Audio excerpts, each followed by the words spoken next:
Okay, so we're trying to diagnose the SRS light. Should be that guy right there. That comes on for this Ram Dodge Chrysler product. And we've got codes for the driver frontal squib control, which would be from these two guys. These guys plug into the back of the airbag. I'm just going to be simulating an airbag using a 2 ohm resistor. So there's the resistor. That was around 2.3 ohms, which is relatively close enough.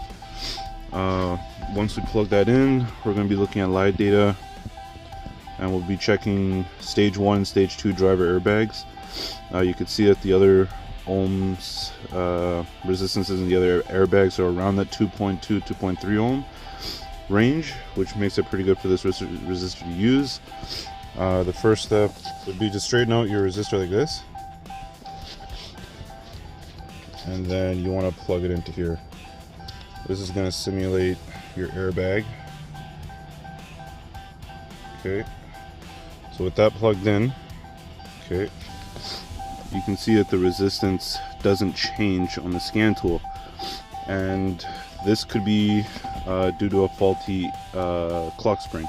So now what we're going to do is we're going to go on the back end of the connector. So I'm going to pull it out, and it does the same thing on the black one.